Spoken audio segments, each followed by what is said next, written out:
쉬었는데도 피곤한 느낌 혹시 지금 겪고 계신가요? 분명히 주말 내내 누워 있었는데 월요일 아침이 되면 오히려 더 지쳐있는 그 기분 말입니다. 사실 이건 당신이 게으르거나 의지력이 부족해서가 아닙니다. 문제는 쉬는 방식 자체에 있습니다. 우리 대부분은 몸을 눕히면 쉬고 있다고 착각하지만 뇌는 그 순간에도 쉼없이 돌아가고 있거든요. 오늘 이 영상을 끝까지 보시면 잠깐의 휴식으로도 뇌가 완전히 리셋되는 진짜 회복법을 알게 될 겁니다. 그럼 지금부터 그 실체를 제대로 파헤쳐 보겠습니다. 먼저 한 가지 상황을 떠올려 보세요. 퇴근 후 소파에 누워서 유튜브 쇼츠를 1시간쯤 보다가 일어났는데 왜인지 더 무기력하고 멍한 느낌이 드는 경험 한 번쯤 있으시죠? 이게 기분 탓이 아닙니다. 뇌과학적으로 실제로 일어나는 현상입니다. 우리 뇌에는 디폴트 모드 네트워크라는 회로가 있는데 줄여서 DMN이라고 부릅니다. 이 회로는 우리가 외부 자극에서 벗어나 멍하게 있을 때, 즉 샤워를 하거나 산책을 하거나 조용히 앉아 있을 때 활성화되면서 뇌 내부의 정리 작업을 시작합니다. 그동안 쌓인 정보들을 분류하고 감정을 처리하고 복잡하게 얽힌 생각들을 하나씩 정돈하는 작업이 이때 이루어지는 거죠. 마치 컴퓨터가 밤새 백그라운드에서 업데이트를 돌리는 것과 같습니다. 그런데 우리가 쇼츠나 SNS 피드를 넘기는 순간 뇌는 이 정리 작업을 멈추고 다시 외부 정보를 처리하는 모드로 전환됩니다. 몸은 소파에 누워있지만 뇌는 여전히 풀가동 중인 상태가 되는 겁니다. 이게 반복되면 뇌는 제대로 회복할 틈을 전혀 갖지 못하게 되고 결국 만성 피로와 무기력이 쌓이는 악순환이 시작됩니다. 그렇다면 뇌가 진짜로 쉬게 하려면 어떻게 해야 할까요? 핵심은 세 가지입니다. 첫 번째는 뇌로 들어오는 불필요한 입력을 차단하는 것입니다. 스마트폰을 내려놓는 것만으로도 뇌는 자동으로 회복 모드를 시작합니다. 처음에는 어색하고 불안한 느낌이 들 수 있습니다. 이게 바로 우리 뇌가 자극에 얼마나 의존하고 있는지를 보여주는 신호입니다.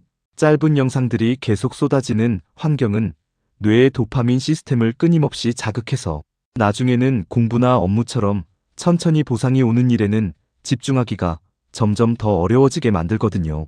그래서 하루에 딱 1시간만이라도 스마트폰을 완전히 손에서 내려놓는 시간을 만드는 것이 반드시 필요합니다. 이것 하나만 해도 뇌의 회복 속도가 확연히 달라집니다. 두 번째는 머릿속을 떠도는 잡생각의 방향을 바꿔주는 겁니다. 스마트폰을 내려놓으면 처음에는 뇌가 그 빈자리를 채우기 위해 과거의 후회나 미래의 걱정을 끌어올리기 시작합니다. 심리학에서는 이걸 반추라고 부르는데 소가 먹이를 되새김질하듯이 괴로운 생각을 계속 반복하는 상태입니다.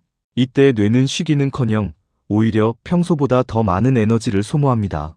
이 상태를 끊는 가장 효과적인 방법은 생각의 초점을 추상적인 걱정에서 지금 이 순간의 감각으로 전환하는 겁니다. 예를 들어 걷기를 할 때 발바닥이 땅에 닿는 느낌, 바람이 얼굴에 스치는 온도, 숨이 들어오고 나가는 리듬에 집중해 보세요. 그 순간만큼은 과거와 미래가 아닌 지금 이 자리에만 머물 수 있게 됩니다. 꼭 걷기가 아니어도 됩니다.